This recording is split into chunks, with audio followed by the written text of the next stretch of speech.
Welcome to The Explainer. So today we are tackling a massive challenge that pretty much every researcher, student, and academic faces at some point: academic writing. We're going to talk about how to transform those messy, let's be honest, completely overwhelming drafts into structurally bulletproof, publication-ready papers. We're cutting right through the dense jargon and focusing strictly on the actual mechanics of clear, defensible, scholarly writing. Look, if you've ever felt completely paralyzed while staring at a blinking cursor on a blank document, you are definitely not alone. Early studies on the writing process actually reveal that the biggest pitfall for academic writers is simply doing way too much at once. You're sitting there trying to figure out your core argument, fix your grammar, and remember citation styles all at the exact same time. It leads to this massive cognitive overload. We end up writing without an architectural plan, and the whole structure just crumbles. To fix this, we really need to make a foundational shift in how we approach our work. The difference between a weak, rejected draft and a strong, published paper comes down to this framework: knowledge-telling versus knowledge-transforming. See, weak writing just lists facts. It basically just tells the reader what you know about a topic. But strong, publishable writing, it evaluates and synthesizes that information to answer a very precise research question.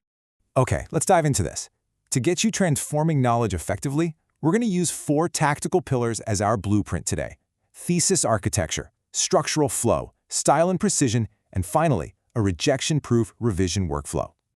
Starting off with Pillar 1, Thesis Architecture. Think of this as the concrete foundation of your academic building. Now, what's really interesting here is how Heinz Oost's complete model maps the exact spatial relationship of a solid research problem. Your main research question sits right there in the center.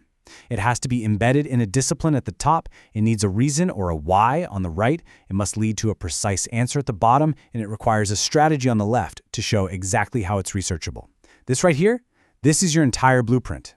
And that reason box we just saw on the right of the model, that brings us to the ultimate so what test. To survive academic scrutiny, your research must prove 3 things pretty much immediately. First, you've got to demonstrate a clear knowledge gap. Prove that your question hasn't been sufficiently answered yet. Second, you must prove the answer is actually useful to your field. And third, you have to justify that doing the work is even worth the effort. A massive part of proving that relevance is having a defensive thesis. A novice writer might choose a broad topic like anorexia in girls with working parents. That's what, a dozen words? But that is way too broad to actually defend. A rigorous thesis balloons to 40+ words, but look at what those words are doing. By specifying both parents working full-time, U.S. research, and from 1990 on, you are literally building walls around your claim. Narrowing down the topic requires more words, for sure, but it creates a highly testable, peer-review-proof claim. With the foundation poured, let's move right into Pillar 2, structural flow and argumentation. Basically, the load-bearing walls of our paper. Listen, if you take away just one structural rule from this explainer today, absolutely make it the topic sentence rule.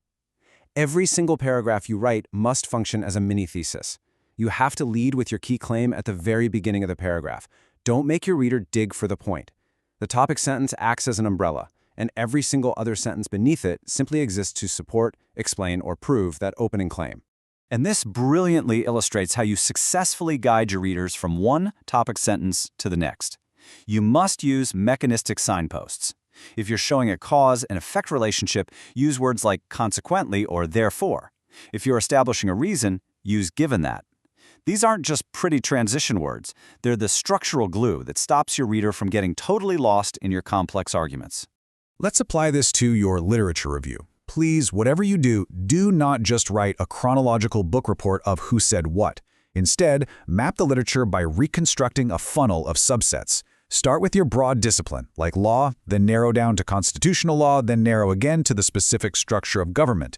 You are guiding the reader down a highly structured path that logically ends exactly where your specific research question begins. All right, now we enter Pillar 3, style, tone, and precision. This is where we strip out all that academic fluff and really tighten up our phrasing. So the crucial point here is cutting the fluff and vague overgeneralization. A sentence like, "The world is changing fast and therefore communication has become increasingly important." I mean, it sounds nice, but it's totally meaningless because it's impossible to test. We need rigorous framing. This means favoring the active voice for your core claims and replacing weak, abstract qualifiers with precise, operational verbs that establish exact, measurable relationships. To guarantee that rigorous framing, your phrasing has to strictly match the actual domain you researched. You need to define these 4 exact parameters right in your text. What is your exact unit of analysis? How many units are you looking at? What is the specific geographical or theoretical place? And what's the exact time frame? If your text doesn't specify these things, you are claiming way more than your research can actually prove. Finally, we hit Pillar 4. You've written the draft. Now we need the final inspection. And you've got to understand this. Revision is a deeply structured workflow. It is not just fixing typos. The source material actually reveals a fascinating difference in the cognitive approach of novice versus expert revisers. The poor writer gets stuck in local planning, tinkering sentence by sentence, trapped in the exact words they already put on the page. But the good writer, they use global planning.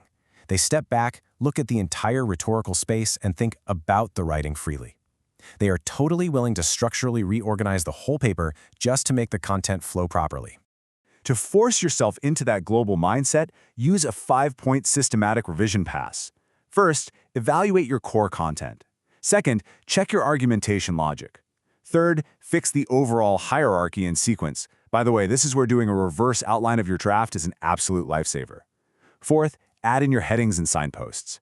And only then, in step 5, do you polish the style and language.